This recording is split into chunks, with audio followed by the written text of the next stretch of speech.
Bah, écoutez, bonjour à tous et comme on dit en anglais, it's my pleasure. C'est-à-dire c'est vraiment avec un très grand plaisir que nous accueillons le docteur Laurent Chevalier. On a discuté assez longuement ensemble et on se rejoint en tant que nutritionnistes tous les deux.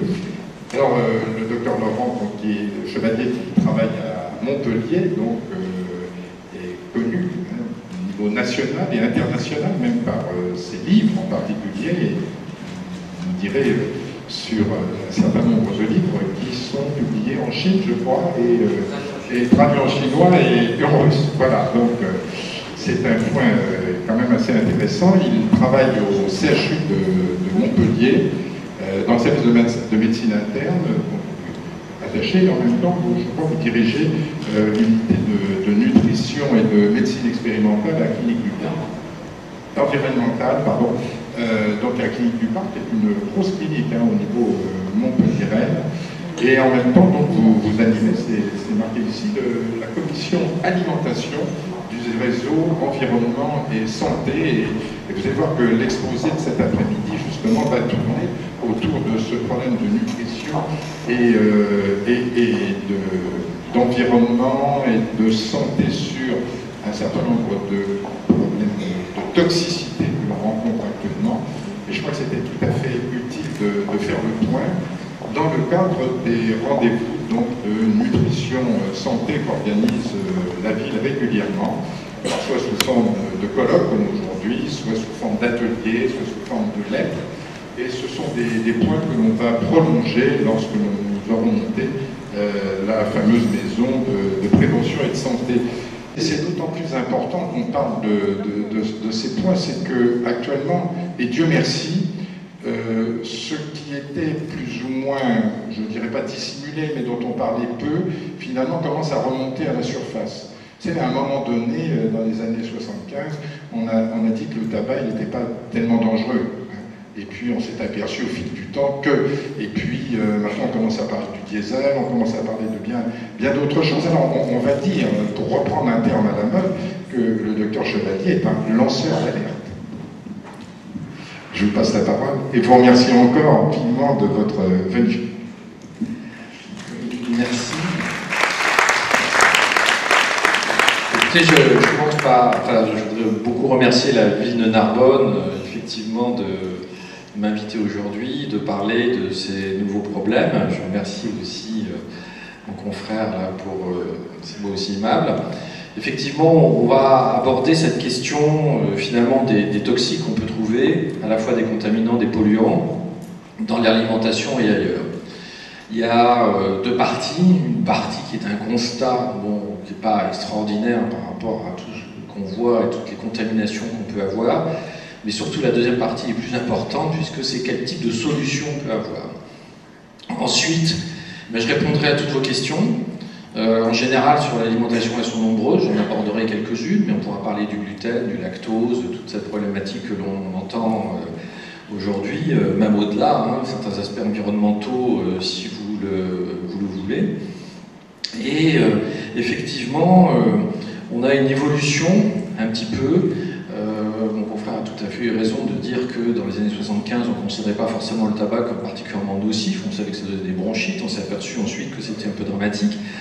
Et dans l'histoire toute récente, on a aussi des évolutions qui, heureusement, sont des évolutions positives. Mais je voudrais rappeler une chose, c'est en 2009, j'avais été auditionné au Sénat à propos du bisphénol dans les biberons, qui ensuite a été interdit.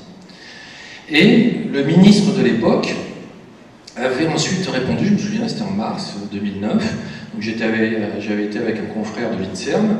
Ils nous avaient demandé de venir leur expliquer un petit peu les choses, puisqu'ils disaient les agences sanitaires nous disent qu'il n'y a pas de problème, alors que vous dites que finalement on a des soucis. Et ce qui m'avait beaucoup frappé, c'est que 15 jours après, donc le ministre, c'est Roselyne Bachelot, répondait à l'Assemblée nationale, il n'y a pas de problème avec le bisphénol dans les biberons, il ne faut pas confondre le principe d'émotion et le principe de précaution. Et là, on se dit que, c'était pas vis-à-vis d'elle, bien entendu, mais que les ministres sont particulièrement mal conseillés souvent. Nous, on avait connu ça avec l'histoire de Jacques Roux, l'affaire du sang contaminé, où les informations ne remontait pas de façon correcte jusqu'au ministre, et on s'aperçoit qu'aujourd'hui, c'est la même chose. Alors, face à ce constat, face à un grand nombre de molécules, je vais vous donner, je vais tenter, puis je répondrai aussi à vos questions, comment on fait de donner des solutions pour éviter l'exposition à un certain nombre de ces molécules chimiques, en sachant qu'aujourd'hui, eh bien, il faut se prendre en main, puisque les pouvoirs publics, au sens large, sont un peu dépassés par les événements. C'est-à-dire qu'ils ne cherchent pas du tout à mal faire, mais il y a, si vous voulez, plusieurs aspects qui font qu'il y a beaucoup de freins à l'élaboration de recommandations. Et même, il n'y a pas très longtemps, j'avais été reçu par le conseiller santé de la présidence de la République pour savoir un peu qu'est-ce qui se passait, quels étaient, avoir un peu un autre son de cloche. Et on avait constaté effectivement que les choses n'allaient pas suffisamment vite. D'où l'intérêt de se prendre en main. Et ce qui est absolument extraordinaire, l'évolution positive maintenant, c'est que finalement, eh bien, tout ça, ça peut se faire en lien avec les municipalités, ce qui n'était pas aussi évident que ça autrefois. Et Narbonne est pionnière à la fois dans tous ces aspects santé, dans ces aspects nutrition.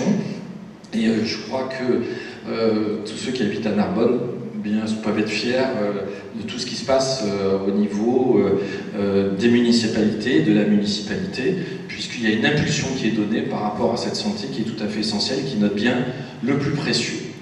Alors, je vais commencer encore une fois l'exposé par une situation parfois pas toujours très très reluisante, c'est-à-dire qu'on est envahi par une alimentation industrielle qui nous pose de multiples problèmes, puisque sont rajoutés un grand nombre d'additifs, des arômes de synthèse, on trouve assez souvent des résidus de pesticides, alors même si beaucoup sont dans des zones acceptables, il faut savoir que les normes qui sont édictées aujourd'hui quant à la concentration de résidus de pesticides dans les aliments sont malheureusement toutes obsolètes.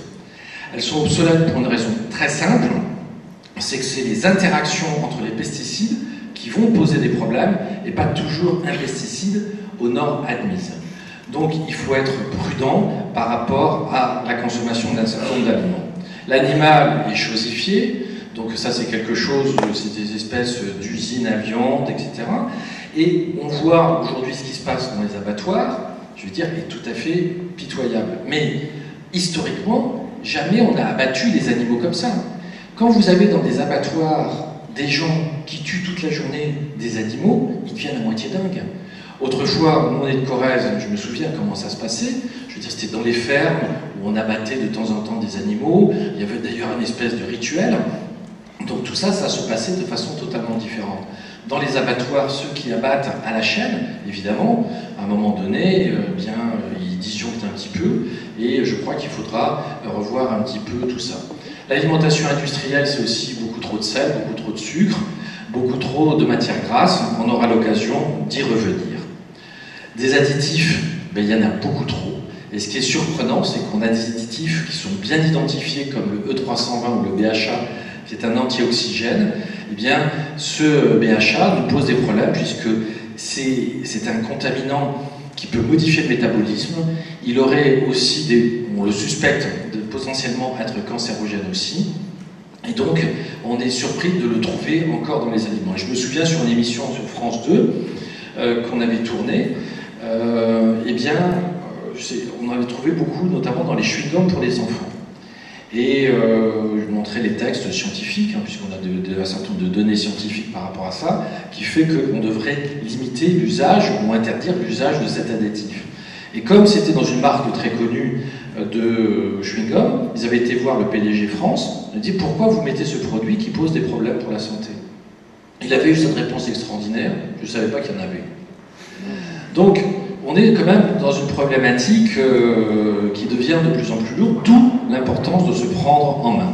On a aussi les parabènes, de E214 à E219, dont on a beaucoup entendu parler. Ils sont moins nocifs dans l'alimentation qu'en cosmétiques. On parlera un peu tout à l'heure des cosmétiques, puisqu'ils sont pour partie détruits par les sucs digestifs, mais on n'a pas besoin de tous ces additifs. 350 additifs dans l'alimentation, 50 qui posent problème.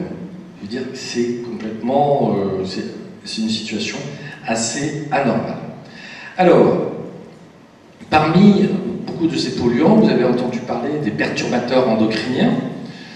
Là, quand le rapport parlementaire a été fait sur les perturbateurs endocriniens, ils m'ont demandé d'utiliser cette diapositive, ce que j'ai accepté, donc c'est dans le rapport parlementaire sur les perturbateurs endocriniens. Il faut voir qu'on a, par rapport à ces molécules, que l'on va trouver dans les pesticides, les organophosphorés, dans certains plastiques, dans des produits inifugés, dans un grand nombre de produits, on va trouver ces perturbateurs endocriniens qui modifient le métabolisme. Ça veut dire que, eh bien, ils vont favoriser un certain nombre de maladies. Ils peuvent favoriser le diabète. On va en reparler un tout petit peu après. Ils interviennent aussi sur la fertilité et on les soupçonne aussi de pouvoir favoriser l'apparition de certains cancers. Mais ce que je voudrais vous montrer dans cette diapositive, et ce qui avait intéressé les parlementaires, c'est qu'il y a des périodes de vulnérabilité. 3 grandes périodes de vulnérabilité. La première, chez la femme enceinte, le jeune enfant, donc période de grande vulnérabilité. Et la troisième, pour un certain nombre de personnes, je veux dire, qui prennent des médicaments. Il y a des interactions entre certaines molécules et certains médicaments, et il faut faire attention.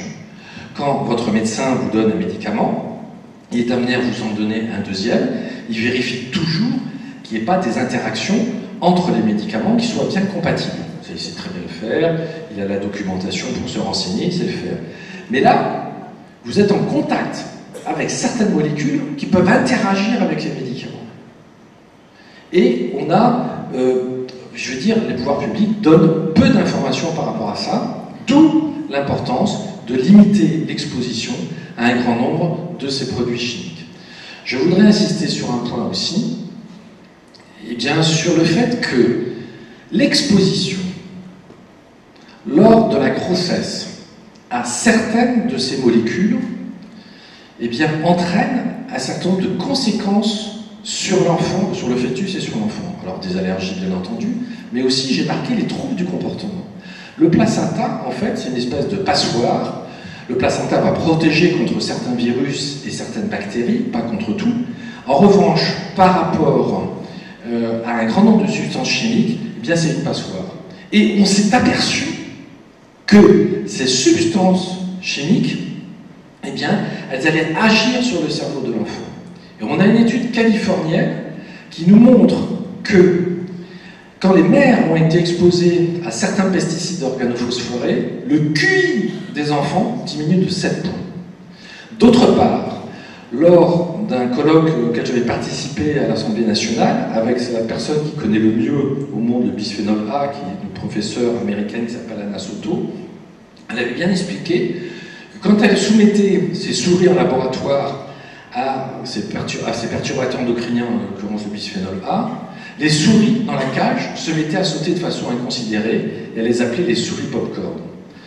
Un certain nombre d'incivilités que l'on peut voir parfois chez les jeunes ont parfois une origine aussi chimique par rapport à ce qui a pu se passer pendant la grossesse. Alors c'est pas pour excuser les incivilités, et puis il y en a toujours eu chez les jeunes, comme transgression, etc., etc. Je ne vais pas rentrer dans les détails par rapport à ça, mais ce que je veux dire, c'est que de plus en plus, et s'il y a des enseignants dans la salle, ils savent qu'ils ont du mal à tenir un petit peu les enfants, parce qu'ils sont hyperactifs, enfin ils ont des troubles de l'attention, ils peuvent être un peu trop agités, etc. Donc, il y a une origine chimique, d'où l'importance de la femme enceinte, et d'ailleurs le dernier ouvrage que j'ai fait, qui est pour les mamans, mais que les grands-parents peuvent aussi donné aux mères, qui s'appelle le guide antitoxique de la grossesse. Ça correspond à des exposés que je fais dans une maternité à Montpellier depuis des années. Et tous les mois, eh bien, on explique aux femmes enceintes, ou aux parents, ou aux grands-parents aussi, tout le monde vient, comment on évite l'exposition à un certain nombre de toxiques pour avoir des enfants et pour être à l'âge adulte dans la meilleure des formes aussi. Alors, ce qu'il faut voir, c'est que eh bien, les notions de toxicologie ont évolué. Avant, on disait oui, mais c'est la dose qui fait le poison. Donc, si vous êtes posé un petit peu, c'est pas très grave, etc. Non. Aujourd'hui, on sait qu'il y a des périodes de vulnérabilité, de plus grande vulnérabilité. Ce n'est plus la dose qui fait le poison, mais le moment de l'exposition, encore une fois, eh bien, chez la femme enceinte, le jeune enfant, quand on prend des médicaments, quand on a certaines maladies, ces perturbateurs endocriniens peuvent aggraver aussi certaines maladies. Donc on a des périodes de vulnérabilité. Il faut tout faire pour les exposer. Ça, c'est assez intéressant. C'est des souris qui sont issues de la même lignée. Eh bien, on s'aperçoit qu'il y en a une qui a été soumise à des perturbateurs endocriniens et pas l'autre. Vous voyez le résultat. Il y en a une qui, finalement, a développé beaucoup de graisse, alors que l'autre, pas particulièrement. Donc, ça a un impact, et ça a un impact aussi sur le poids, sur le surpoids, sur l'obésité. Tout ça, c'est de mieux en mieux documenté. Ça, vous savez qu'on a une augmentation du nombre de personnes en surpoids en France et à travers le monde. On a une augmentation aussi des maladies cardiovasculaires, en sachant que, heureusement, on les traite de mieux en mieux, mais on a une augmentation quand même très significative. Pour le diabète, pour le diabète dit de type 2, on a une augmentation de 40% entre 2001 et 2009, on attend les prochains chiffres, par rapport à la décennie d'avant. Et de 1990 à 2000, par rapport à 2010, il n'y a pas eu de changements fondamentaux dans l'alimentation, et les gens ne sont pas mis à manger plus de gras, de sucre, et ont été tout d'un coup beaucoup plus sédentaires. Donc on incrimine, l'interprétation que l'on a, c'est qu'on incrimine les facteurs environnementaux dans l'augmentation de ce diabète. Alors, le diabète est bien sûr plurifactoriel, je parle sous votre autorité, et il est plurifactoriel, mais les facteurs environnementaux expliqueraient cette progression extrêmement significative du diabète, en sachant que le diabète, c'est pas rien, il faut le traiter, alors heureusement ça se traite de mieux en mieux, mais je vous rappelle qu'en France, c'est quand même 8000 amputations par an, à cause des conséquences artériques dont on parle peu. Alors c'est peut-être le petit doigt de pied, mais ça peut être beaucoup plus que le petit doigt de pied. Donc il faut arriver à être vigilant aussi par rapport à ça. Le coût pour la société aussi est absolument faramineux, puisqu'on estime chaque année à 13 milliards le coût du diabète pour la collectivité. Vous diminuez par 2 le nombre de personnes diabétiques, vous résolvez un grand nombre de problèmes pour la prise en charge des autres maladies. Bon, ça c'est un exemple bien entendu. Pour les cancers, on a une augmentation très significative du nombre de cancers. Alors, on les détecte mieux bien sûr, et surtout, heureusement, on les soigne beaucoup mieux. Donc, on a une progression qui est quand même inquiétante. Il faut tout faire pour limiter cette progression. Je l'ai rappelé il n'y a pas très longtemps avec une collègue là, qui était invitée avec moi chez Yves Calvi. On a 1000 nouveaux cas de cancer détectés tous les jours en France. Donc, encore une fois, on les soigne de mieux en mieux, mais il y en a qui restent quand même extrêmement redoutables, et l'idéal, c'est la prévention, dont est attachée la ville de Narbonne, et donc c'est par la prévention que l'on peut arriver aussi à limiter toutes ces maladies. Alors, des contaminants, très schématiquement, on en a de 2 types. Ceux qui sont dits persistants, qui vont rester dans le gras, comme les dioxines, et puis d'autres qui ne sont pas forcément persistants, comme le bisphénol A et les phtalates, mais à force d'y être exposés, eh bien, ça peut avoir des conséquences qui sont des conséquences importantes. Alors, ça va agir sur toutes les glandes, ça agit sur la thyroïde. Énormément de gens ont des soucis de thyroïde, mais ça agit aussi sur les ovaires, ça agit sur les testicules, ça agit vraiment partout, surtout le système endocrin. La caractéristique de ces contaminants, de ces polluants, c'est qu'en fait, il y a un temps de latence entre le moment où vous êtes exposé et le moment où il va y avoir une expression, une maladie qui va apparaître. Ce qu'on appelle l'effet cocktail, c'est-à-dire que, eh bien, c'est l'accumulation des molécules qui va poser des problèmes et non pas une molécule forcément seule. Ensuite, il y a des effets transgénérationnels et épigénétiques, ça je vous le passe. Alors, ce que je voudrais développer plus longuement maintenant, c'est comment on va agir et quelles sont les solutions, parce que finalement, c'est ça qui vous intéresse, bien entendu, le plus. Alors, sur l'alimentation, il y a plusieurs aspects à voir, mais globalement, bien sûr, il faut mieux s'orienter vers les produits bio. Les produits bio, pourquoi ? puisque vous allez limiter l'exposition à des résidus de pesticides. Donc je crois que ça, c'est quelque chose qui est important. Alors pas forcément tout en bio, on va le voir dans la diapositive d'après, mais à partir du moment où vous consommez des produits bio, encore une fois, ça va limiter l'impact que peuvent avoir des résidus. Alors, le bio à 100%, malheureusement, n'existe plus, parce que quand il y a de la pollution, quand il y a de la dioxine, ça peut se déposer un peu partout, mais là, vous quand même réutilisez de façon significative. Ensuite, en termes de santé, on a un certain nombre d'études qui nous montrent que, eh bien, on a une concentration un peu plus forte en micronutriments, en vitamines, en éléments minéraux. C'est pas quelque chose qui est fondamental, mais c'est une réalité malgré tout. Donc, c'est plus intéressant de prendre ces produits-là. Ensuite, bien sûr, on diminue aussi les déchets, surtout quand on prend des produits frais. Et il faut savoir que sur les pesticides, la problématique, c'est pas que les résidus qu'il peut y avoir, c'est aussi que quand vous utilisez trop de pesticides, eh bien en fait vous détruisez tout au niveau du sol. C'est-à-dire que les insectes sont détruits, c'est-à-dire que les vers aussi qui sont détruits, tous les vers de terre qui sont très utiles, qui remuent la terre, etc., sont détruits. Donc il faut faire attention à cela. Et puis, on a parfois des questions. Moi, j'ai des questions assez souvent en consultation sur le fait que le bio est plus cher. On dit le bio est plus cher. Et moi, ce que je réponds souvent aux personnes, c'est que, en fait, il y a plusieurs aspects à voir. Le premier, c'est que quand on regarde dans les caddies, eh bien, des fois, on met tout un tas de produits inutiles. Parmi les produits inutiles, bon, je vous passe sur les sodas, les choses comme ça, mais les biscuits. Parce qu'on a besoin de prendre des biscuits. Les biscuits, il y a du gras, souvent de l'huile de palme, beaucoup de sucré, on rajoute des arômes souvent, donc peut-être que le plus simple, c'est de prendre autre chose, des fruits, des compotes, des choses comme ça. Donc ça, c'est le premier point. C'est avoir une réflexion sur ce qu'on met dans son caddie, et souvent, on met beaucoup de produits inutiles. Et je leur dis, il y en a beaucoup qui le font, finalement, quand vous arrivez à avoir une meilleure maîtrise de ce que vous mettez dans votre caddie, à budget constant, vous pouvez vous acheter du bio. Il y en a beaucoup qui le font. Le deuxième aspect, c'est que, eh bien, on peut se fournir aussi en circuit court. Donc c'est quelque chose qui rentre maintenant dans les mœurs. On a aussi tout ce qu'on appelle les AMAP, et par le biais des AMAP, on arrive tout à fait, eh bien, à avoir des produits bio à des prix raisonnables. Donc je pense qu'il faut avoir cette démarche par rapport au bio.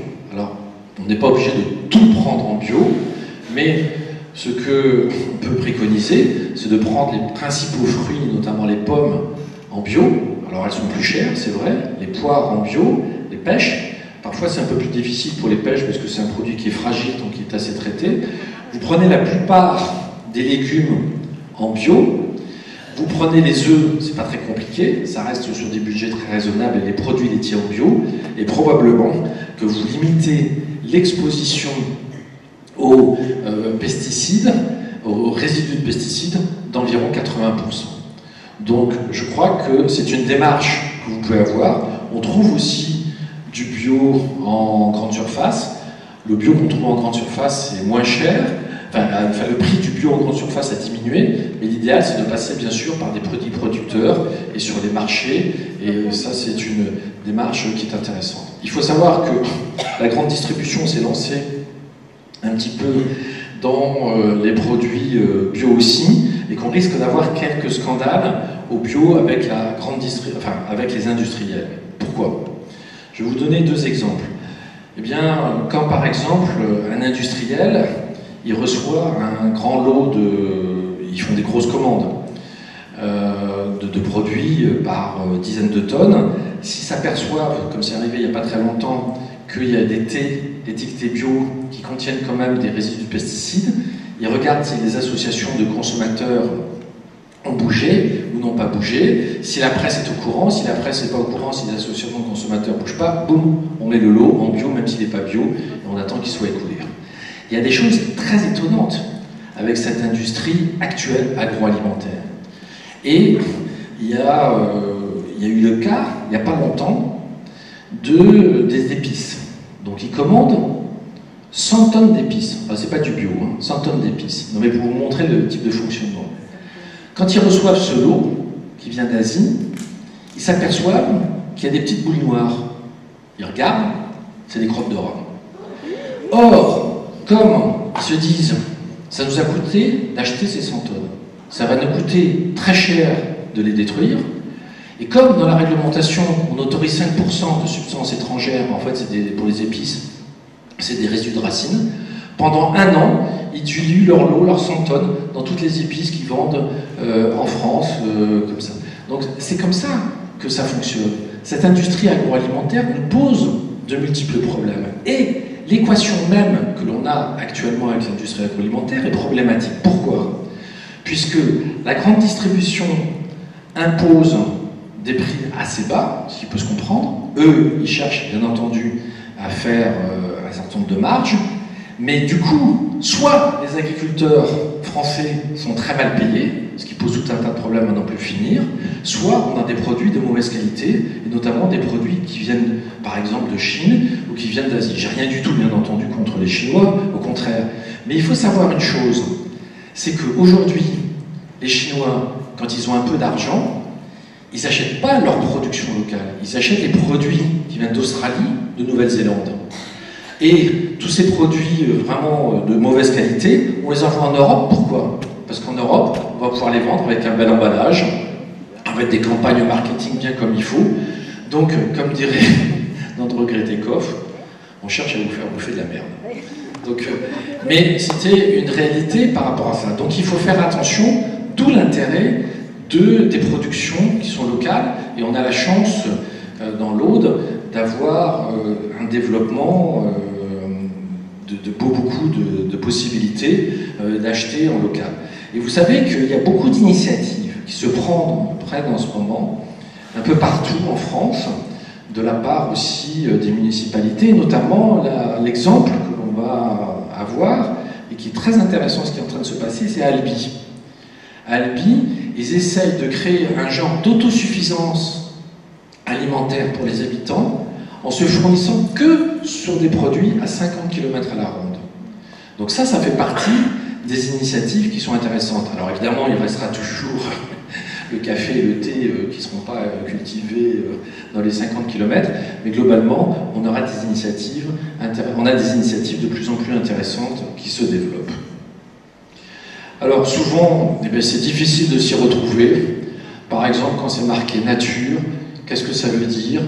Quand il y a marqué parfois sans conservateur, en fait, la réglementation n'autorise pas ça. Ensuite, on a des problèmes aussi, puisque quand on interroge les fabricants, mais ils ne vous répondent pas. L'origine des produits, elle n'est pas connue. Il y a des pressions qui ont été faites au niveau d'un grand lobbying qui est puissant à Bruxelles, où on demande que l'origine des produits qu'il y a dans les produits industriels soit mentionnée, mais on n'arrive même pas à obtenir ça. Il y a 15 jours, j'étais au salon de l'agriculture, je vais voir un grand groupe qui fabrique des conserves, je leur demande quel type de vernis maintenant ils mettent à l'intérieur des boîtes de conserve. Je veux dire, c'est une question légitime. Ils me disent c'est sur le site. Je dis regardons, sur le site, il n'y a rien indiqué, si ce n'est qu'ils sont en train de mettre un vernis, etc. Donc je demande le responsable, je ne vois pas. Donc, et au final, pratiquement, il m'agressait d'avoir posé la question. C'est une question légitime, le droit de savoir. Je veux dire, c'est quand même incroyable. On sait qu'avec le bisphénol, eh bien, il y avait des transferts de molécules du contenu vers le contenant, et donc on a le droit de savoir quand même. Donc c'est absolument incroyable que l'on soit quand même dans cette situation-là. Donc tout l'intérêt de faire quand même extrêmement attention à ce qu'on met dans son assiette. Il y a des choses incroyables. Quand il y a marqué sans sucre. Alors, quand on vous met sans sucre, sans S, ça veut dire qu'on n'a pas rajouté de saccharose, mais on peut vous rajouter d'autres types de sucre. Quand vous avez sans sucre avec S, là, vous n'avez pas d'ajout de sucre. Donc, je veux dire, ça devient compliqué. Sur les additifs, quand vous voyez tous ces additifs, vous n'êtes pas des spécialistes des additifs, ce que j'avais dit déjà il y a plusieurs années, il y a un moyen simple, c'est si vous voulez quelques produits industriels en dépannage, parce que vous n'avez pas beaucoup de temps, vérifiez qu'il n'y ait pas plus de 3 additifs sur le produit que vous allez prendre. Et globalement, vous devez prendre des produits frais ou des produits surgelés. Bruts, toujours le plus de produits bruts. En sachant une chose, c'est que sur les produits surgelés, vous ne faites pas toujours des affaires. On peut avoir de la qualité sur des produits surgelés, vous les prenez bruts, mais ils sont, c'est une méthode industrielle absolument incroyable, ils ont tout un tas d'astuces, entre guillemets astuces, pour finalement rouler un peu les gens. Et ils font ce qu'ils appellent le glazing, c'est-à-dire qu'on met sur vide, on pulvérise avec un peu de vapeur d'eau, donc du coup, le produit est un peu gorgé d'eau, et par exemple, quand vous achetez des crevettes surgelées, quand vous les faites un peu cuire, vous voyez comme ça se ratatine. Elles sont toutes petites, elles deviennent toutes petites après. Donc par ce système du glazing, ils arrivent à vous acheter beaucoup d'eau. Et on a échappé, heureusement, au poulet américain. Ça, j'en avais parlé un petit peu au magazine de la santé. Et en fait, ils voulaient nous faire venir des poulets des États-Unis. Ces poulets des États-Unis, pour éviter la surveillance sanitaire, ils en trempent dans un bain qui contient de l'eau de javel. Alors, pas à forte concentration. Mais du coup, vous achetez des poulets congelés qui contiennent entre 5 et 10% d'eau qui contiennent de l'eau de javel. Incroyable. Donc, heureusement, on a échappé à ça. Mais, on n'a pas échappé à certains poulets. Quand vous achetez du poulet, en soi, c'est une bonne viande, hein, c'est quelque chose qui est intéressant. Surtout, prenez des produits de qualité. Mais quand vous voyez des poulets qui sont vendus en supermarché à 6 €, cuits, emballés et fumés, attention. Qu'est-ce qu'ils font? Souvent, c'est des poulets qui viennent d'Amérique du Sud. Encore une fois, j'ai rien du tout contre les Brésiliens et tout ça, parce que c'est les premières victimes de certaines formes d'alimentation. Donc, ils viennent. La part pour leur donner à manger à ces poulets, les poulets en batterie, est tellement faible que ce qu'ils font, ils font passer les granulés une fois. Comme tout n'a pas été absorbé, ils reconditionnent les fientes en granulés et ils font plusieurs passages. Après, quand on vous vend le poulet, certains poulets qui sont vendus, eh bien, on rajoute de l'eau et on rajoute un arôme de fumée. Comme ça, vous n'avez pas le goût des fientes que ça a pu avoir. Donc, le poulet, c'est un très bon produit. Faites bien attention à prendre toujours des produits de qualité là aussi, de proximité, sinon des poulets fermiers bio, etc. Donc il y a quand même des possibilités, heureusement, de se nourrir correctement, et même en supermarché, heureusement, ça c'est une évolution positive aussi que l'on a, eh bien on trouve aussi des produits de qualité. On ne trouve pas que des produits de mauvaise qualité, alors que c'était moins vrai il y a encore 8 ans. Là maintenant on trouve des produits qui sont quand même des produits aussi corrects. On a les deux. Donc sachez bien choisir, et méfiez-vous de certains produits alimentaires. Les ustensiles de cuisine, eh bien, il faut faire un peu attention aussi à ça, puisque par exemple pour les films étirables, quand vous utilisez les films étirables pour le micro-ondes, si vous réchauffez un produit gras, eh bien ces films étirables qui contiennent des phtalates, qui sont des perturbateurs endocriniens, vont aller dans l'aliment. Donc il faut faire attention à ça. C'est moins vrai si c'est du riz, mais les films étirables, vous l'utilisez pas pour réchauffer au micro-ondes. Vous l'utilisez, par exemple, pour emballer des produits que vous allez mettre ensuite dans votre réfrigérateur, ça pose pas de problème, puisque c'est la chaleur qui va augmenter les interactions et qui va faire en sorte qu'un certain nombre de molécules vont migrer. Donc vous faites un petit peu attention à ça. Si vous les réchauffez au micro-ondes, vous réchauffez entre 2 assiettes, et sans ça, vous réchauffez dans des récipients en verre, les Pyrex d'autrefois, pas les Pyrex en plastique, mais les Pyrex d'autrefois. Sur les moules en silicone, on a quand même beaucoup d'interrogations, et là pareil, on a un défaut d'information, c'est-à-dire que quand on interroge les fabricants en disant qu'est-ce que vous avez mis, ils ne vous informent pas tellement, et vous avez cette sensation un petit peu de gras, et bien souvent c'est des phtalates qui ont pu être mis, et ces phtalates aussi peuvent migrer. D'une manière générale, pour vos ustensiles de cuisine, et notamment pour les poêles et les casseroles, l'idéal c'est l'inox. Alors ça attache un peu, mais vous pouvez aussi utiliser de la céramique, c'est-à-dire qu'on peut avoir différents composés et un revêtement à l'intérieur en céramique. Si vous prenez de la céramique, prenez toujours de la céramique aux normes françaises, puisqu'on a de la céramique qui vient aussi de certains pays d'Asie et qui sont des espèces de résines et de mélanges de différentes substances chimiques qui vont aussi diffuser, qui peuvent diffuser dans les aliments. Donc faites attention à ça. Donc on reste sur de l'inox, de la céramique, du verre et de la fonte émaillée. Il faut savoir que les ustensiles aussi de plastique que l'on peut avoir pour la cuisine peuvent se dégrader dès qu'on atteint 70 degrés. Donc soyez prudents avec ces ustensiles, on trouve aussi de la mélamine, des choses comme ça. Et pour les robots de cuisine, normalement dans les robots de cuisine pour les enfants, les baby cooks, eh bien, contiennent plus de bisphénol A, mais on a des interrogations par rapport à certains produits, notamment certains produits d'importation. Donc si vous avez des robots de cuisine, préférez-les quand même avec des cuves en inox. Il faut être vigilant par rapport à ça. Et les matériaux, encore une fois, retenez bien, c'est l'inox, le verre, la céramique et la fonte. Bon, la fonte c'est plus anecdotique, mais la fonte émaillée, ça peut être utilisé aussi. Tout ça, ce sont des points qui sont assez importants. Sur les plastiques, tous les plastiques ne se valent pas. Il y en a qui résistent très bien à la chaleur, mais qui se dégradent quand même, mais qui résistent bien à la chaleur. C'est les plastiques qui ont les chiffres 2, 4 et 5. Vous savez, une espèce de triangle, et c'est dans ce triangle, on peut voir les chiffres, et ces chiffres, donc ça, c'est des plastiques qui sont plus sûrs, mais faites globalement attention quand même à tous ces plastiques. Pour les bouteilles d'eau, je vais revenir sur les bouteilles d'eau, souvent il y a le chiffre 1, c'est ce qu'on appelle du PET. Bon, ça on n'a pas énormément de problèmes avec ça, mais il ne faut pas réutiliser ces bouteilles. Sans ça, si on va utiliser ces bouteilles, eh bien le plastique peut un petit peu se dégrader, surtout en fonction de ce qu'on met dedans. Donc on va revenir sur l'eau dans un instant. Donc finalement, on va agir en prenant plutôt du bio. Les phtalates, on va faire attention à ça. Si vous prenez des conserves, préférez des conserves en bocaux. Ça, c'est vraiment... on a des doutes sur l'intérieur d'un certain nombre de conserves, notamment des conserves d'importation.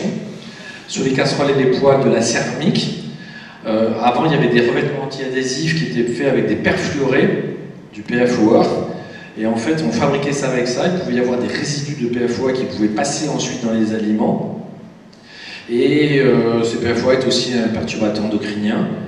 Bon, sur les viandes, ce qu'on appelle les polluants organiques persistants, comme les dioxines, les PCB, eh bien ça peut se retrouver dans le gras de la viande. Donc la viande grasse ou les charcuteries, c'est déjà pas bon parce que ça contient ce qu'on appelle des acides gras saturés. Mais en plus, ça peut contenir un certain nombre de polluants. Donc il faut faire attention à ça.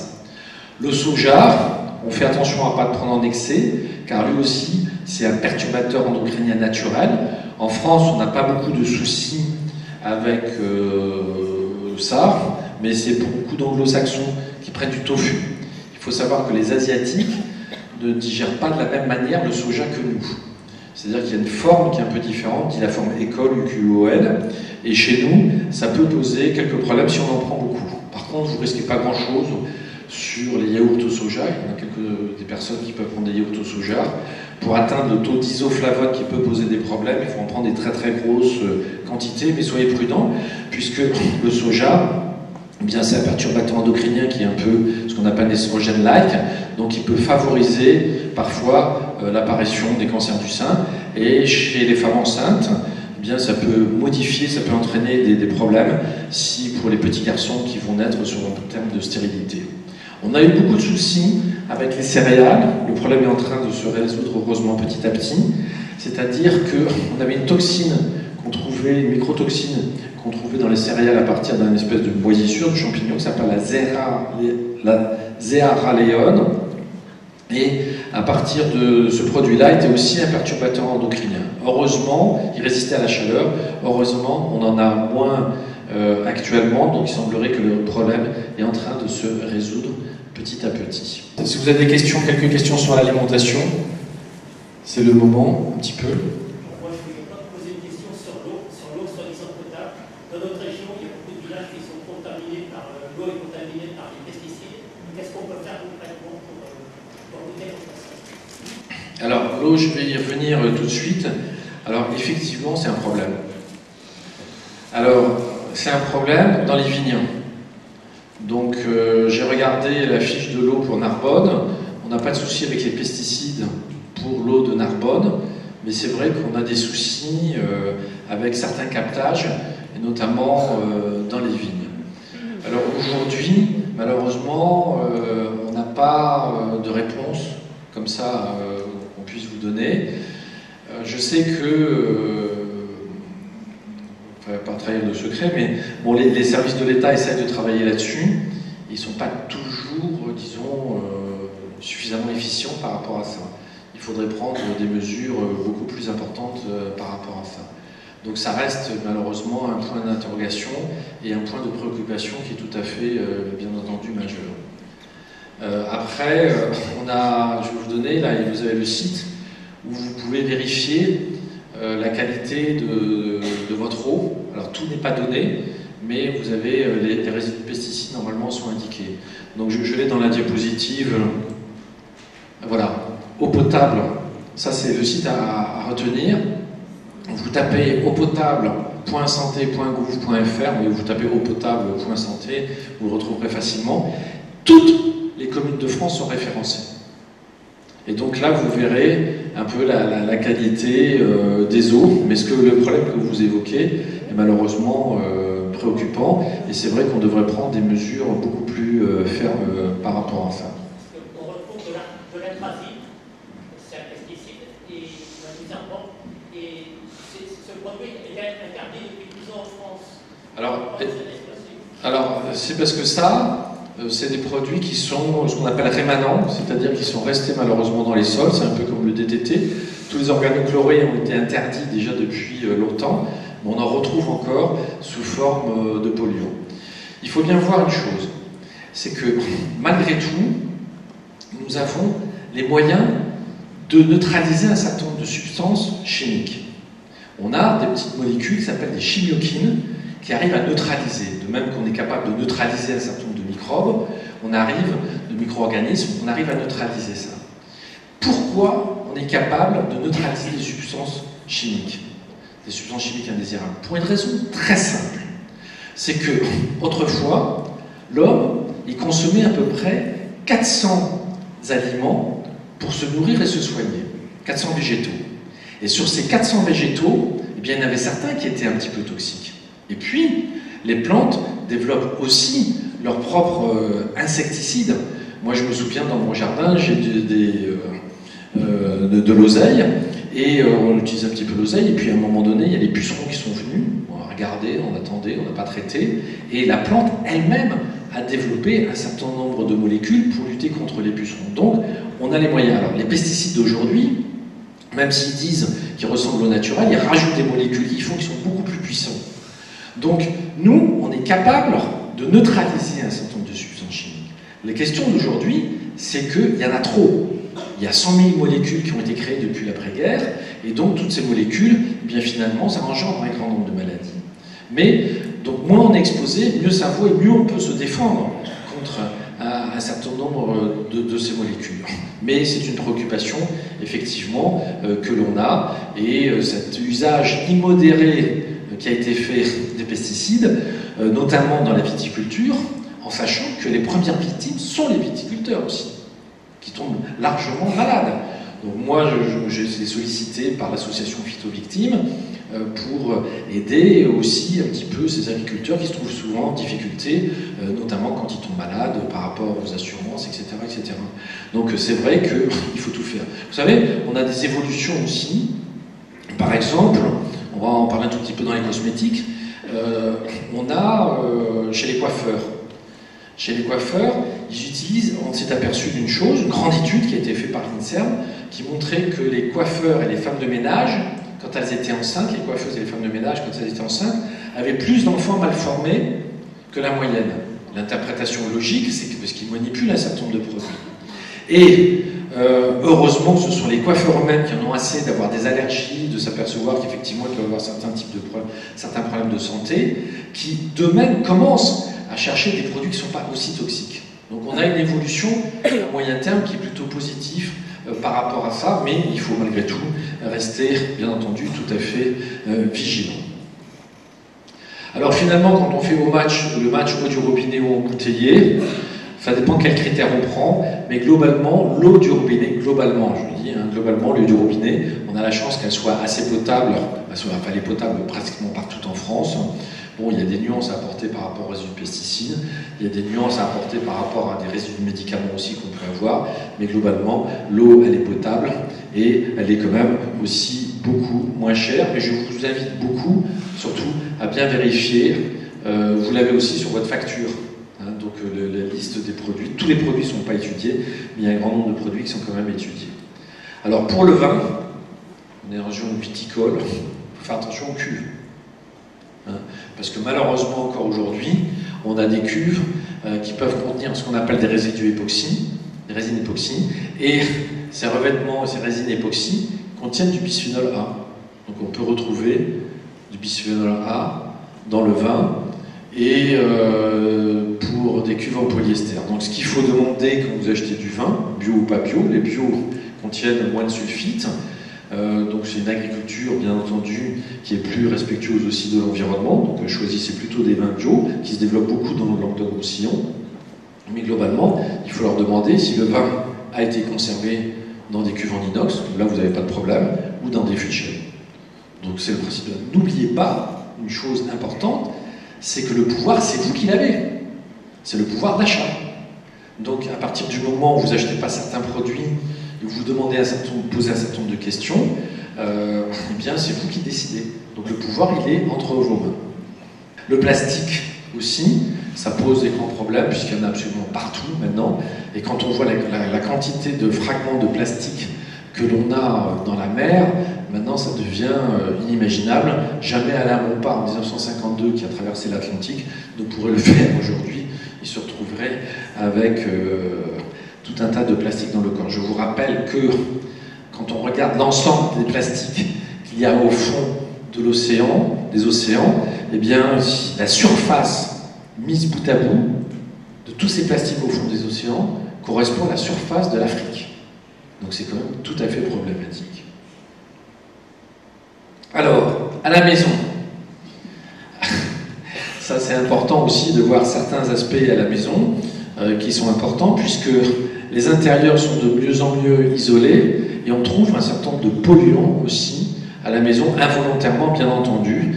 On va, sans faire exprès, polluer la maison, donc il faut faire attention. Je vais commencer par un point qu'on ne soupçonne pas souvent, je vais revenir sur les textiles un peu après, les matelas. Alors, on ne peut pas s'imaginer à quel point les matelas peuvent être problématiques. Dans les matelas, beaucoup de matelas qu'on vous propose aujourd'hui, on vous dit matelas anti-acariens, anti-nites, etc. Qu'est-ce qu'ils mettent dedans? Beaucoup mettent ce qu'on appelle des biocides, c'est-à-dire des pesticides, tout simplement. Et c'est marqué, vous allez en grande surface, vous regardez les traversins, traité à vie. Donc on vous fait respirer ce pesticide. Mais c'est pas tout. Qu'est-ce qu'ils rajoutent dans les matelas souvent? Des nanoparticules d'argent que vous allez respirer aussi, pour éviter que les matelas soient souillés, etc. Et enfin, on vous rajoute un produit inifugé qui s'appelle un polybromé, qui lui aussi est un perturbateur endocrinien. Donc quand vous dormez sur un matelas, certains matelas neufs, vous respirez tout un tas de substances très problématiques. Mais vous avez heureusement des solutions. Donc deux types de solutions. Premièrement, gardez votre vieux matelas, parce que s'il avait décomposé, tout a fini par partir. Et si vous achetez un matelas neuf, vous achetez un matelas en latex, donc 100% latex, il y en a de deux types, les synthétiques et les naturels. Et donc l'idéal, c'est les matelas 100% latex bio. Parce qu'avec cette substance-là, les bêtes, en fait, elles ne vont pas rentrer dans le matelas. Physiquement, elles ne peuvent pas rentrer dans le matelas. Et ça, c'est des points qui sont vraiment importants, notamment pour le choix des matelas des enfants, de la femme enceinte et pour tout le monde, parce que quand même respirer toutes ces substances-là, eh bien finalement, il ne faut pas s'étonner qu'on ait des maladies. Je vous rappelle qu'en France, on considère qu'une personne sur deux, selon les chiffres officiels de la Caisse primaire d'assurance maladie, Caisse nationale d'assurance maladie, a des troubles ou maladies chroniques. Alors évidemment, ça va de l'allergie, l'asthme, l'hypertension artérielle et des cancers qui sont de mieux en mieux traités, qui sont de plus en plus considérés aussi comme des maladies chroniques. Donc il faut quand même faire attention à toutes ces substances-là. Alors, évitez les pesticides aussi. Donc nous en Corrèze, autrefois, on avait le ruban qui collait les mouches. Bon, c'était assez rigolo. Et c'est pas toujours très efficace, mais c'était quand même pas mal. En tout cas, n'utilisez pas toutes les bombes et toutes les choses comme ça. Hein. Je veux dire, soyez très prudents par rapport à tous ces produits-là, qui sont des produits chimiques qui peuvent poser des problèmes. Pareil, si vous avez des rats, je ne vous souhaite pas que vous ayez des rats ou des souris, mais il y a des petites tapettes qui existaient autrefois, qu'on trouve aussi un peu partout, et qui sont assez efficaces. Quand on dératise, il faut voir le nombre de produits chimiques aussi qui peuvent être utilisés. Donc il y a quand même des moyens mécaniques, bon, sauf si vous êtes envahi, ça c'est autre chose, mais vous faites attention à ça.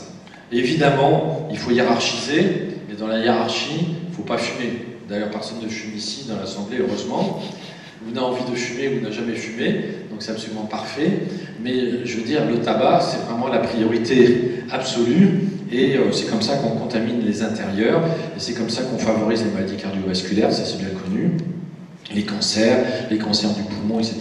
Donc on hiérarchise toujours les choses, et la cigarette, vraiment, c'est l'ennemi public numéro 1, et notamment, ce que j'expliquais dans les livres, notamment dans le dernier, on a quand même, par exemple, les femmes enceintes qui continuent à fumer. On a 150 000 naissances en France, où il y a une contamination in utero de l'enfant à cause du tabac, à la fois tabagisme passif et tabagisme actif et tabagisme passif. C'est monstrueux, avec du cadmium, des produits extrêmement toxiques, c'est-à-dire qu'il y a une perte de chance en termes de santé pour l'enfant. Il y a aussi, pour la femme qui fume, des retards de croissance in utero, enfin tout un tas de choses comme ça. Donc vraiment, le tabac, il faut toujours diffuser bien l'information, c'est vraiment l'ennemi public numéro 1. Les sources de polluants qu'on peut avoir aussi, eh bien c'est la 4e ligne, les formaldéhydes. Il y a beaucoup de meubles neufs qui sont collés, notamment les agglomérés. Donc quand vous achetez un meuble neuf, vraiment l'idéal c'est de le mettre pendant quelques temps, quelques semaines au garage, de la manière que tous les produits puissent, les composés organiques volatiles puissent s'évaporer. Et quand vous faites des travaux de bricolage, choisissez bien aussi vos produits. Maintenant, quand vous achetez de la peinture, quand vous achetez du vernis, choisissez toujours, quand il y a marqué sur l'étiquette, A+. Donc retenez bien ça, A+. Ça, ce sont les produits qui sont les moins émissifs. Donc bricoler, bien sûr, c'est très bien, vous pouvez continuer à le faire, mais il faut faire attention aux matériaux. Donc quand vous prenez du A+, ça veut dire que c'est des produits, fait partie de la gamme de produits qui sont les moins émetteurs de substances. Divers composés. Et bien entendu, faites attention aussi à tous les encens, tous les produits comme ça, qu'on met dans les intérieurs des maisons parfois. Ils sont pratiquement tous de synthèse, et un grand nombre posent des problèmes. Pour l'aération, ce qu'il faut, c'est aérer la maison, et ce que j'ai l'habitude de dire aussi par rapport aux intérieurs, c'est qu'un intérieur propre, ça n'a pas d'odeur. Le propre, il n'a pas d'odeur. Donc vous aérez, c'est très bien. Si vous voulez mettre quelque chose, notamment dans les toilettes, vous pouvez très bien prendre, tout simplement égaler, mettre quelques gouttes d'huile essentielle de citron, ou ce qu'on appelle les peaux pourries, quelques pétales de fleurs, des choses comme ça. Mais de grâce, ne parfumez pas votre intérieur, ce qui pose quand même de multiples problèmes en termes de santé. Sur les moquettes et tapis, il faut faire aussi attention à ce que vous achetez, avec plutôt des écolabels, EU écolabel, écoserve aussi, tous les insecticides chimiques bien entendu, les diffuseurs de parfums, les combustions d'encens. Il faut quand même faire attention à tous ces produits-là qui émettent beaucoup de substances, encore une fois sur des intérieurs qui sont mieux isolés. Les produits d'entretien, inimaginable la gamme de produits d'entretien. Vous imaginez ce qu'on utilise comme les décapants pour le four, comme c'est agressif. Donc vous pouvez très bien, et heureusement on en trouve partout maintenant, puisque c'est redevenu un peu à la mode, et c'est très facile d'en trouver, et bien tout simplement le bicarbonate, plus on fait des économies, le savon de Marseille liquide, le savon noir, le vinaigre. Vous pouvez assouplir aussi vos tissus avec soit du bicarbonate, pas besoin d'acheter des assouplissants, et vous pouvez utiliser aussi du vinaigre blanc, un petit peu le citron, Certains utilisent aussi le bicarbonate de soude comme désherbant. Donc il y a tout un tas de possibilités maintenant. Faites attention aux lessives aussi que vous utilisez. Choisissez des lessives qui ont des écolabels.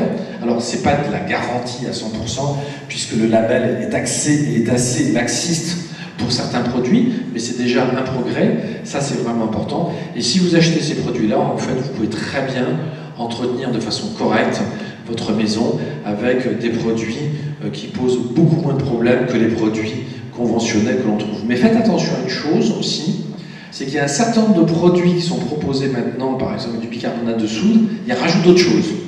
Donc vous rajoutez du pur. Le savon noir, pareil.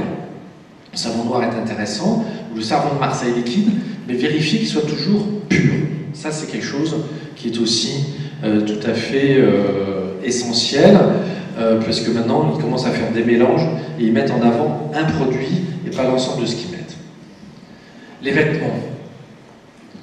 Je vous ai parlé des matelas tout à l'heure, mais il faut savoir que sur les vêtements qu'on achète, eh bien, quand vous avez des anti-taches, antistatiques, anti-odeur, etc., tout ça c'est de la chimie. 1 kilo de vêtements, aujourd'hui, nécessite 1 kilo de produits chimiques pour le produire. Donc à la fois des pesticides qui sont utilisés, et puis ensuite tous les apprêts que l'on met, toutes les teintures que l'on met aussi. Et actuellement, on a aussi un très gros souci. C'est notamment avec le coton. Vous allez voir, ça va passer bientôt dans le Télématin, puisqu'ils m'ont interrogé là-dessus la semaine dernière, donc ils sont en train de faire le montage. J'ai expliqué que le choix des vêtements et des sous-vêtements était devenu quand même en partie problématique à cause du coton, parce qu'on pense que le coton c'est mieux, c'est naturel, etc. Mais qu'est-ce qu'ils font? Actuellement, pour récolter plus rapidement le coton, ils déversent ce qu'on appelle des exfoliants, c'est-à-dire des produits qui font tomber les feuilles. Et donc ils ramassent plus vite le coton. Le problème, c'est que finalement, on va trouver des résidus d'herbicides dans le coton, et même dans le coton naturel. Et c'est toute l'histoire qu'il y a eu pour les tampons pour les femmes et les serviettes hygiéniques pour les femmes, où on a retrouvé du glyphosate et différents types de pesticides. J'avais expliqué ça il n'y a pas longtemps là, chez Morandini. Et parce qu'on a ces substances-là qui nous posent des problèmes, et le coton aujourd'hui nous pose des problèmes. Alors on va plutôt le choisir en bio, mais malheureusement, même en bio, on a eu quelques surprises sur certains textiles. Donc le problème n'est pas complètement résolu par rapport à ça. On a aussi des vêtements en polyester. Le problème du polyester, c'est que souvent il n'est pas très confortable, il peut s'user, aussi il y a pas mal de colorants qui sont utilisés, et en fait c'est la façon dont il se dégrade qui est assez mal maîtrisée. Donc on n'a pas de solution toute faite actuellement pour ces vêtements, mais toujours est-il qu'en tout cas pour tous les sous-vêtements, la première des choses à faire, c'est de les laver minimum 2 fois. Et pour les pyjamas des enfants, toujours bien vérifier qu'il n'y ait pas du plastique, qu'il n'y ait pas une espèce de petit lapin sur le pyjama. C'est ce plastique, en général, il est souple, enfin il est toujours souple, peut contenir des phtalates, et la peau du bébé, eh bien c'est une espèce de buvard, et peut absorber ces phtalates, et ça peut poser des problèmes. Donc toujours bien laver 2 fois les vêtements, et surtout les sous-vêtements, comme ça déjà il y a une partie des produits chimiques qui ont été mis, qui peuvent être évacués. Les jouets, il faut faire attention à un certain nombre de jouets. Là, finalement, il y a un site qui est intéressant, c'est le WECF. C'est les femmes européennes qui agissent pour un environnement plus sain, et on va choisir mieux ces jouets, puisqu'on a quand même quelques préoccupations pour ça. Si vous avez des cadeaux à faire, si vous avez des filles ou des petites filles, pour les poupées, attention, hein, pas de poupées parfumées. Hein. Ça, c'est aussi de la synthèse. Les plastiques, théoriquement, ils sont plus sûrs que ce qu'il a été à une époque. On reste quand même prudent par rapport à ça. Donc, un grand nombre de phtalates ont été interdits, les plus dangereux. Les jouets en bois, il faut faire attention au vernis. Et pour les métaux, pour les jouets en métaux, notamment par exemple les petites camionnettes, les choses comme ça, où il y a marqué boulanger, charcutier, tout ce que vous voulez pour les enfants. On a trouvé des résidus de cadmium, de plomb dans les peintures, et quand on sait que les enfants ils mâchouillent un petit peu tout ça, ils lâchent un peu tout ça, donc on fait attention. L'idéal, bien sûr, c'est que vous fabriquiez vous-même, avec du bois non traité, les jouets pour vos enfants et petits-enfants. On est d'accord? C'est pas compliqué, ils seront très contents de participer. Les cosmétiques. Alors, sur les cosmétiques, il y a des solutions aussi de choisir quand même plutôt des cosmétiques bio. Dans les cosmétiques conventionnels, on a, par exemple pour les fonds de teint, on a 71% des fonds de teint pour les femmes qui peuvent contenir des perturbateurs endocriniens, donc choisissez-les plutôt bio. On a aussi sur le vernis à ongles, mais là ça passe relativement peu à travers l'ongle, c'est juste un peu par inhalation, mais ça il faut hiérarchiser aussi, donc c'est pas très problématique. Mais il faut faire attention au fond de teint, et il faut plutôt choisir donc des labels bio, Écossaire. Et le BDIH, c'est pas un label bio, mais c'est un label allemand où ils sont assez respectueux, si vous voulez, des constituants qui sont utilisés. Donc les choisir vraiment labellisés. Ça, c'est vraiment le conseil que je peux vous donner, puisque tous ces cosmétiques, eh bien, à un moment donné aussi, il y avait beaucoup de parabènes dedans, qui sont des perturbateurs endocriniens. On a aussi, maintenant, on met un autre produit qui s'appelle l'isothiazolidinone, qui peut provoquer des allergies. Donc les cosmétiques, ou alors vous pouvez encore mieux les faire vous-même. C'est... Il y a des possibilités maintenant de trouver des kits, de bien choisir ces produits et de le faire un petit peu soi-même. C'est pas très courant, je dis ça, c'est anecdotique évidemment. Mais choisissez-les avec un écolabel, Écossaire et Cosmé Bio. Juste un petit point sur le diesel, puisque vous l'avez évoqué. Il faut mettre les pendules à l'heure par rapport un petit peu à ça. C'est-à-dire que maintenant, c'est ce qu'on dirait le diesel bashing. Bon, mais il faut savoir que l'essence, c'est pas mieux. L'essence, c'est beaucoup plus volatile. Et en fait, quand vous faites votre plein d'essence, vous respirez du benzène. Donc, on en respire beaucoup moins qu'avant, mais c'est pas aussi bien qu'on veut le faire croire. Donc, on a cette folie contre le diesel. Je dis pas que le diesel, c'est bien, hein. C'est pas du tout ce que je veux dire. Mais je veux dire que l'essence, c'est pas forcément mieux. Et quant à la quantité de particules, il y en a beaucoup plus dans le diesel, mais dans l'essence, il y en a. Et en fait, elle va encore plus profondément que les particules du diesel parce qu'elles sont plus fines. Donc pour l'instant, on n'a pas de solution, on n'a pas encore de solution. L'idéal, ça serait peut-être les moteurs à hydrogène, mais c'est pas encore au point. Et sur le plan énergétique, donc on doit utiliser l'eau pour extraire l'hydrogène. Et en fait, sur le plan énergétique, ça demande beaucoup d'énergie pour extraire ça. Donc on va à pied, le plus possible, en vélo, un peu en voiture. Je suis venu en voiture quand même de Montpellier. Mais voilà, moins on l'utilise, mieux ça vaut. Et les transports en commun, le maximum évidemment. Donc tout ça pour dire, mettre les choses au point par rapport au diesel. Alors, avant de passer aux questions, je voudrais parler un peu des médicaments. En fait, moi je suis effectivement au CHU de Montpellier et puis en clinique. Et j'avais fait de la botanique aussi avant de faire ma médecine, donc je connais assez bien ça. Et j'avais fait de la botanique aussi à la faculté de pharmacie de Montpellier, puis ensuite j'ai enseigné là-bas. On prend beaucoup trop de médicaments, et dans bien des cas, eh bien, on pourrait s'en passer, et je vais vous donner deux exemples où on pourrait prendre des plantes. Il faut savoir aujourd'hui qu'à peu près 10 à 20% des hospitalisations des gens de plus de 60 ans sont liées à un mauvais usage des médicaments, surdosage, association, parfois quand on en a beaucoup, qui posent des problèmes. Et on estime quand même qu'on a au minimum 10 000 décès par an qui sont dus à un mauvais usage des médicaments. Probablement que les chiffres sont sous-estimés, puisque certains confrères estiment qu'on est à pratiquement 30 000 par an. Donc c'est énorme. Donc faites attention aux médicaments. Vous en avez besoin, bien entendu, mais il ne faut pas trop en consommer. Et il faut faire attention aussi à tout ce qu'on appelle l'automédication. 13 millions de Français prennent actuellement plus de 4 médicaments. Et après ça, tout ça, ça peut se mélanger, ça interagit, et on ne sait pas très bien comment ça fonctionne. 3 milliards de boîtes.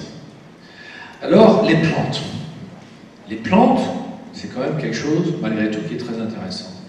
Les plantes sont capables de se défendre par elles-mêmes contre les agressions des virus, contre les agressions des bactéries, pour une raison très simple, c'est qu'elles ne bougent pas. Donc ce sont des êtres vivants qui sont capables de se défendre par elles-mêmes grâce à leurs constituants. Des polyphénols, ça peut être des terpènes, ça peut être des alcaloïdes, il y a différentes substances, et pourquoi ne pas en profiter? Vous reconnaissez les deux plantes, à ma gauche, ouais, la camomille, à ma droite c'est un peu plus difficile,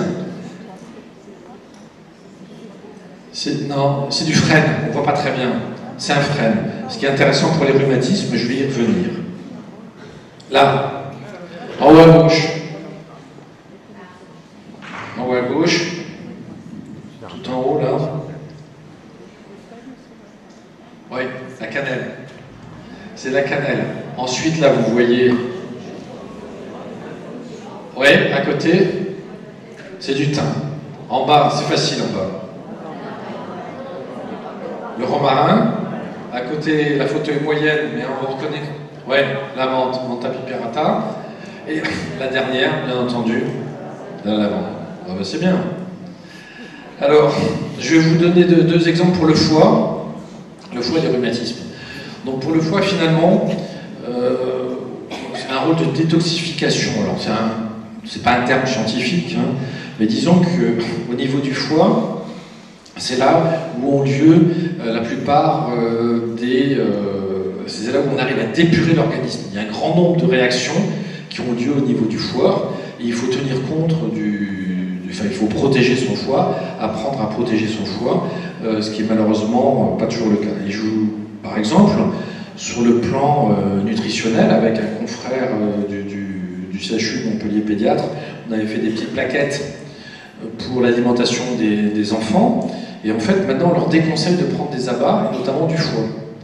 Parce qu'en fait ce foie des animaux, il concentre un grand nombre de produits toxiques, des métaux lourds, etc. Donc autrefois c'était tout à fait conseillé sur le plan nutritionnel parce que ça contient du fer, des vitamines du groupe B, tout ça c'est vraiment des produits très très intéressants. Mais maintenant on ne le met plus dans les recommandations que l'on donne pour les enfants à cause des polluants qui sont accumulés dans le foie des animaux et notamment des métaux lourds. Donc le foie il faut y penser, il faut savoir le protéger et finalement on a quelques plantes. Alors je vais vous donner la formule après, mais on a le chardon-marie. Donc ça on peut le prendre en gélule, je vais vous le donner après. On a l'artichaut. La feuille d'artichaut, c'est vraiment quelque chose qui est très efficace. C'est pas le bourgeon, hein. C'est la feuille qui est sur la tige. Alors un tout petit peu amère, mais elle est excellente pour le foie. Vraiment excellente pour le foie. Le bol d'eau, et puis on a deux autres plantes, le chrysanthellum et le romarin. Alors finalement, la tisane à retenir que vous pouvez prendre, c'est avec de l'artichaut, par exemple 25 grammes, du romarin 25 grammes et de la verveine 20 grammes. Ça vous demandez votre préparation soit en herboristerie, soit en pharmacie, et vous faites une tisane avec ça.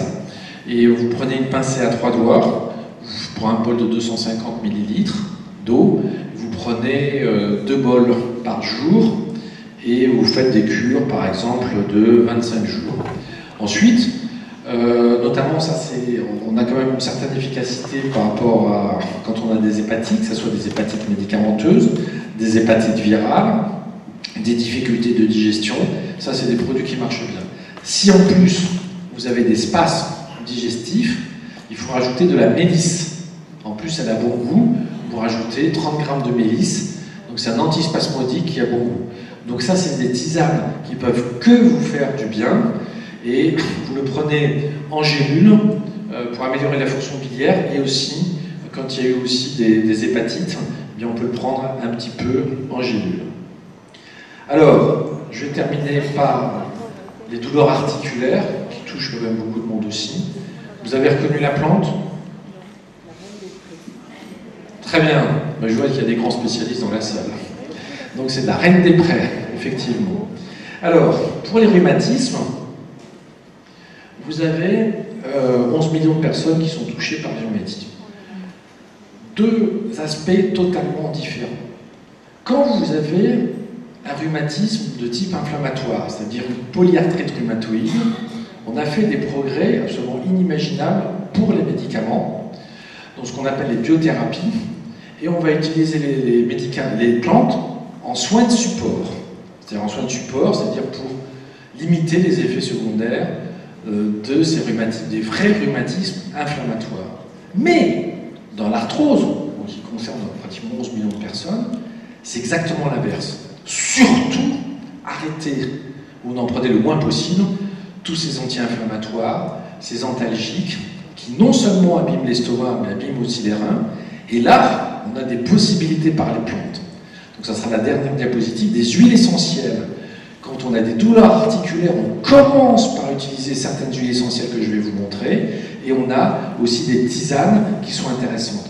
Les Français sont des gros consommateurs d'antalgiques, d'antidouleurs qui en plus ne marchent pas, puisque ça ne dure pas longtemps, d'anti-inflammatoires pareil, sur lequel on a quand même beaucoup de soucis, alors que les plantes peuvent vous rendre de grands services.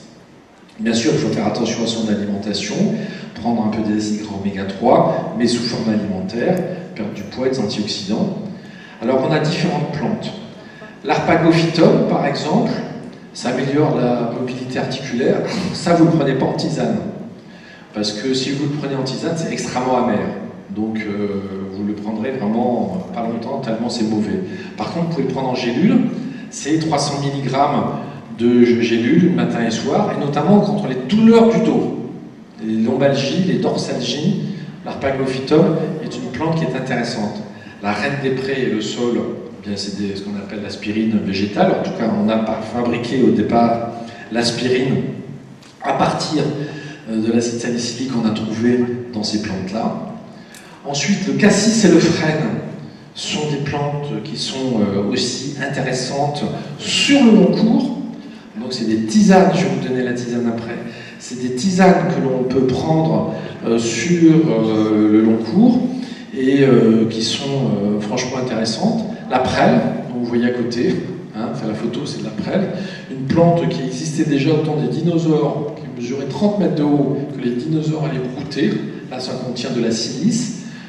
On peut le prendre sur certaines périodes, la prêle, donc ça apporte des éléments minéraux, ça participe à reminéraliser, je dis bien ça participe, hein, c'est pas le traitement miracle, mais ça participe à reminéraliser un petit peu les cartilages, et c'est quelque chose qui est tout à fait utile. La vargerette du Canada, ça c'est quand on a des crises de gouttes. Alors comme je fais de la botanique, j'avais écrit d'ailleurs un bouquin, là, si vous voulez tout à l'heure, je pourrais signer pour ceux qui veulent, moins de médicaments, plus de plantes, et qui donne tout un tas de recettes de tisanes par rapport aux différentes maladies que l'on peut avoir, tension artérielle, etc., soit comme adjuvant, soit qu'on peut prendre en première intention. Pour l'hypertension artérielle, c'est comme adjuvant. La feuille d'olivier, tout simplement. Alors la tisane que vous pouvez retenir, ça c'est la tisane que vous pouvez prendre au long cours, c'est-à-dire que vous mettez un peu de prêle, du cassis, du frêne. Vous pouvez mettre 25 grammes de chaque. La verveine, c'est pour le goût. Hein, donc vous mettez la verveine parce que c'est plus agréable au goût. Vous prenez une cuillère à soupe qui correspond à une pincée à 3 doigts, peut-être 3 à 4 grammes, pour 250 millilitres. Vous prenez 1 millilitre par jour. Vous faites des cures de 25 jours et ça permet de participer à soulager les douleurs de l'arthrose. Et enfin, les huiles essentielles. Eh bien, vous avez tout simplement l'huile essentielle d'eucalyptus citronné.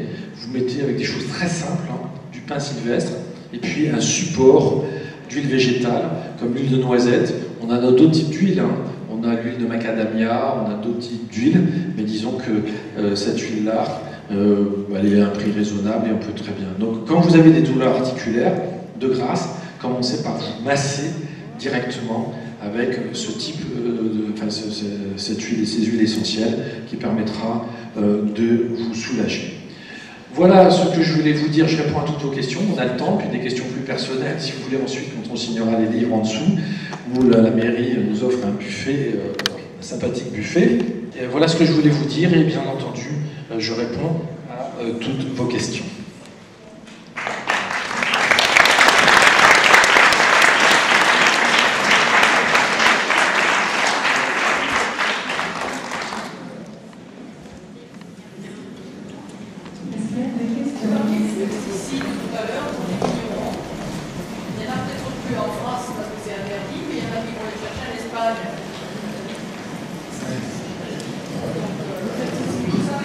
Je sais.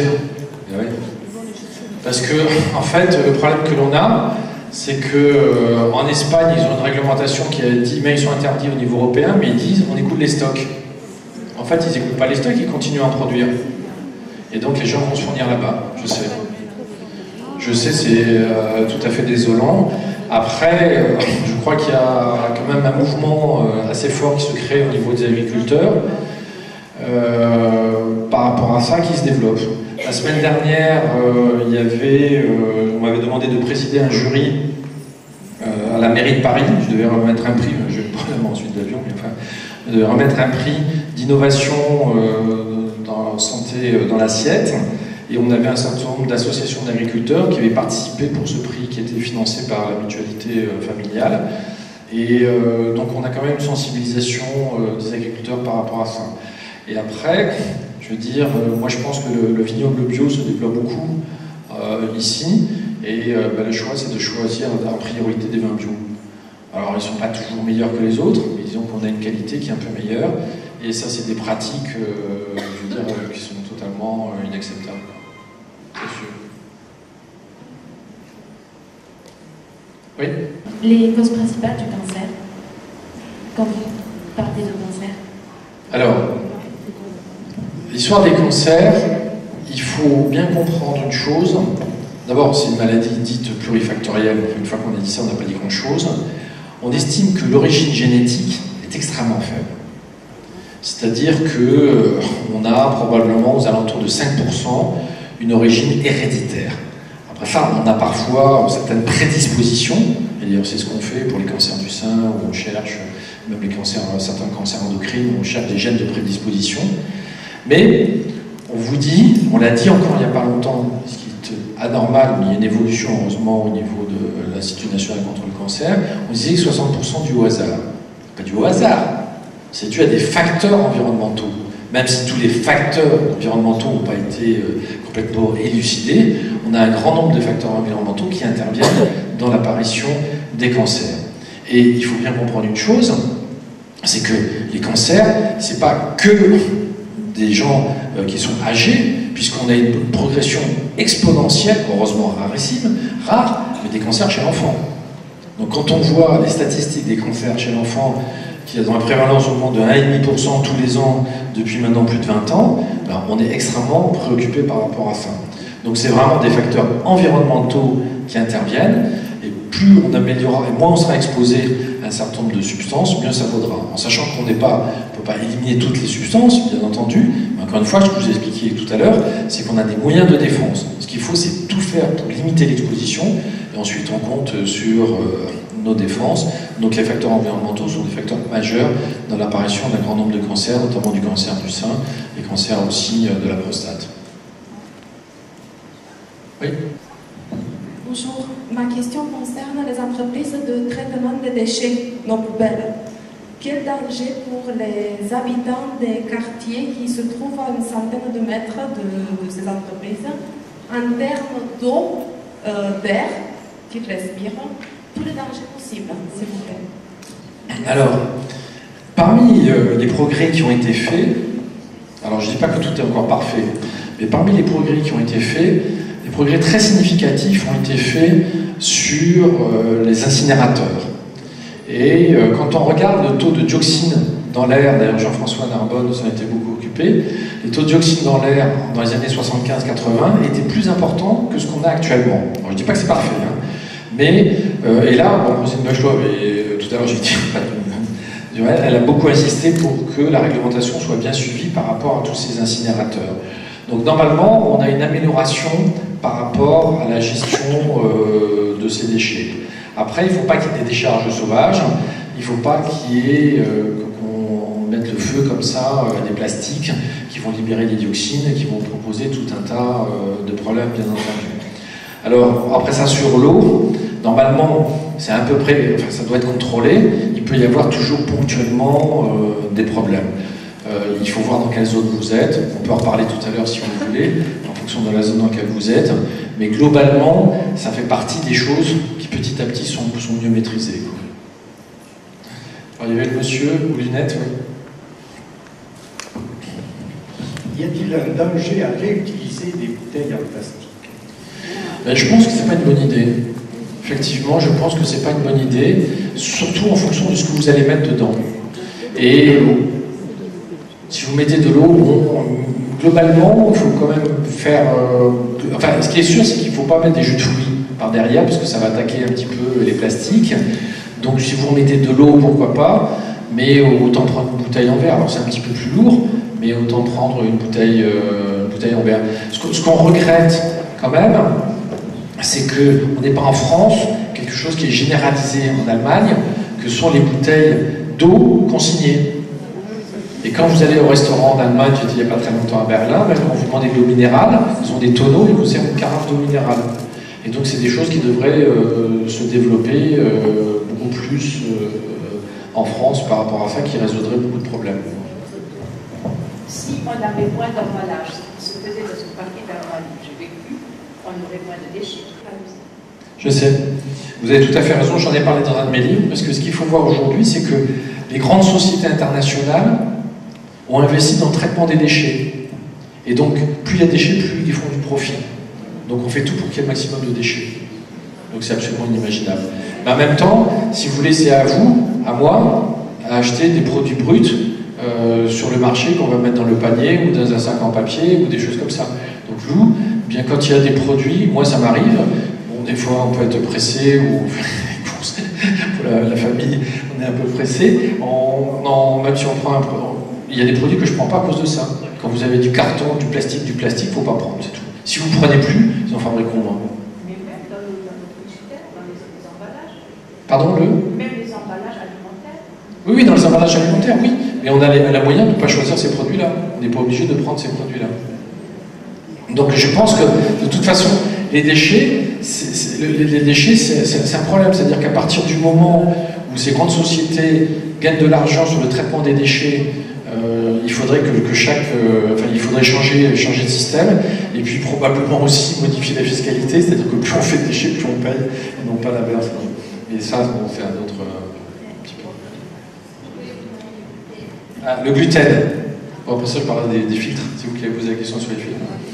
Alors, le gluten, je crois que ça fait typiquement partie, je dirais, des malentendus. Alors, je vais vous expliquer mon point de vue en tout cas.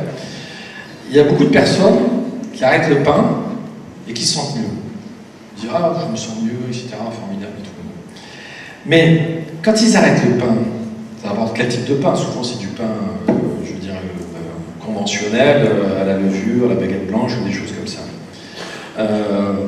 Ils se sentent mieux. Mais pourquoi ils se sentent mieux? Dans le pain conventionnel aujourd'hui, vous avez une dizaine d'additifs.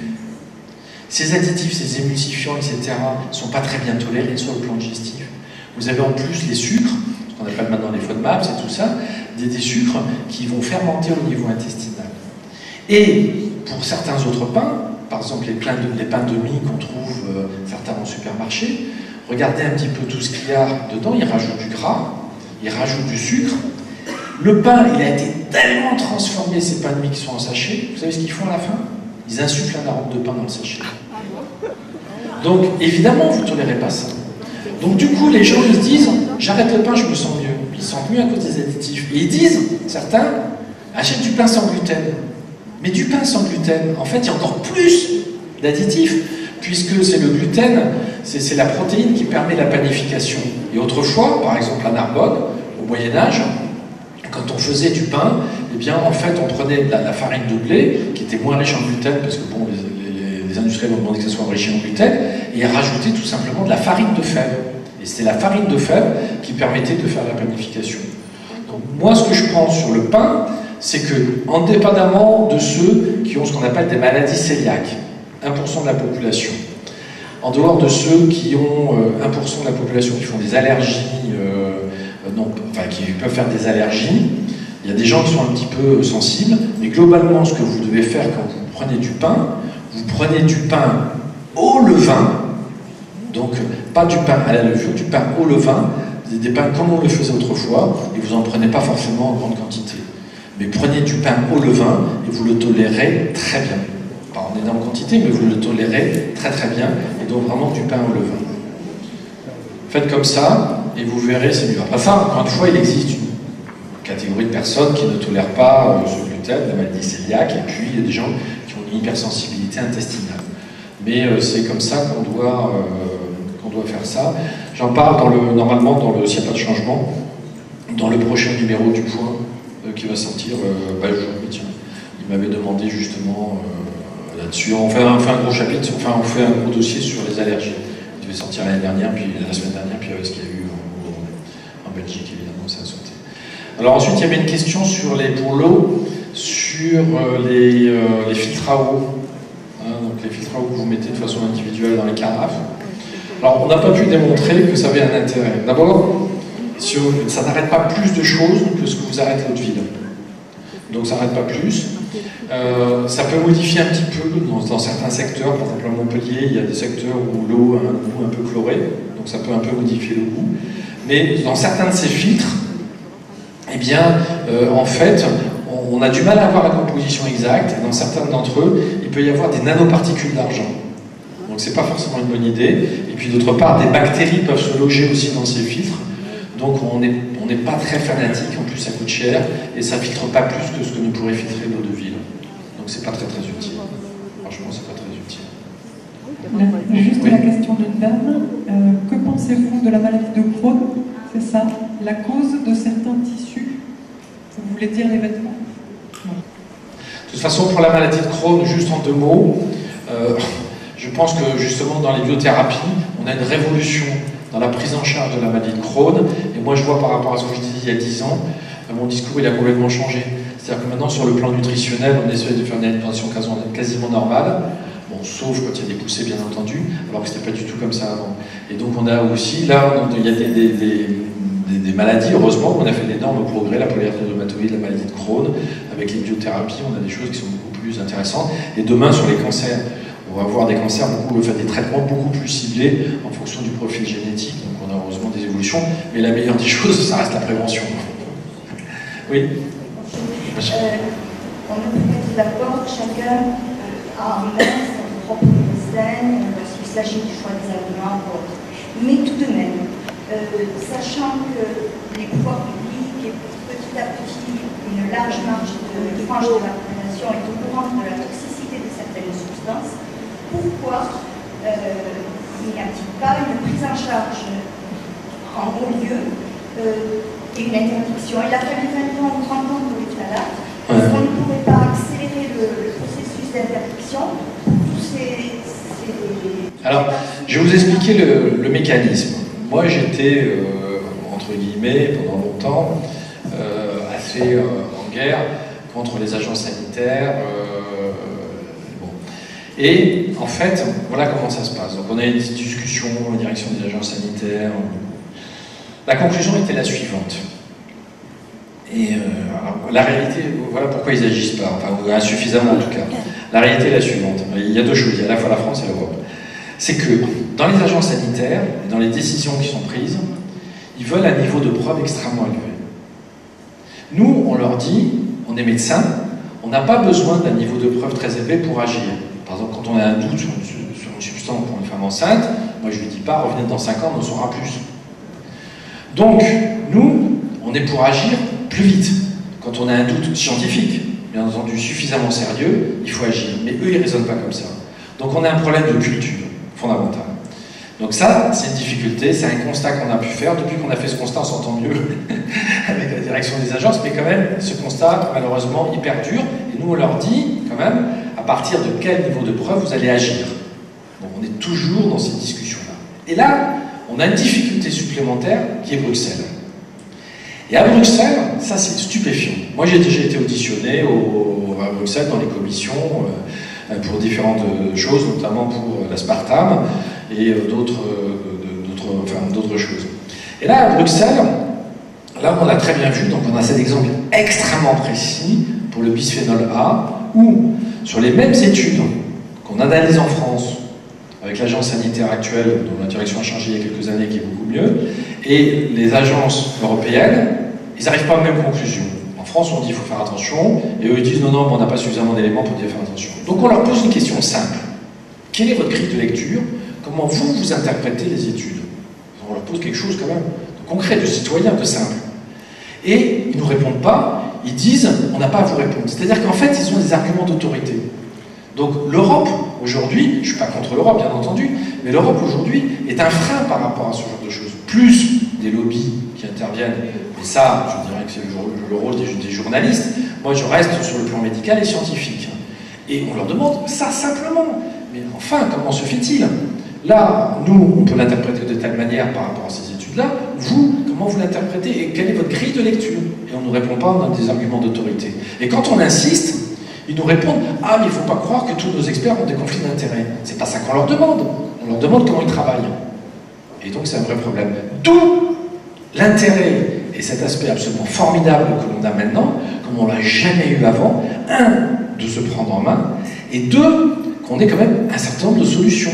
Et ces solutions, on peut, nous, les appliquer, et en plus, donc la mondialisation a du bon aussi, par Internet, par un certain nombre d'informations. Alors, il faut les décrypter aussi, l'information qu'on a partout. Donc, la mondialisation n'a pas que du mauvais, elle a aussi du bon. Et le mouvement, il est puissant. Et effectivement, le livre, comme vous avez effectivement dit, le livre antitoxique que j'ai écrit en 2013, qui est toujours d'actualité, bien entendu, eh bien, il a été traduit en espagnol, il a été traduit au chinois, et cette année, on va avoir une traduction en sud-coréen. Donc c'est un problème qui intéresse la planète entière, et les Chinois en premier lieu, puisque c'est eux qui sont souvent contaminés par des pratiques parfois commerciales et agricoles un petit peu limites.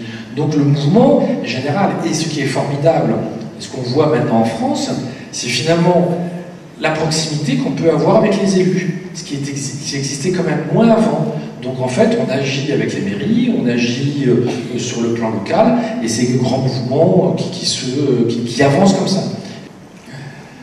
Très bien, mais écoutez, pour ceux qui veulent, je signerai quelques livres en bas, et puis il y a le buffet aussi, offert par la ville de bio, sans emballage plastique. Donc que du bon, que du bon, que du bon.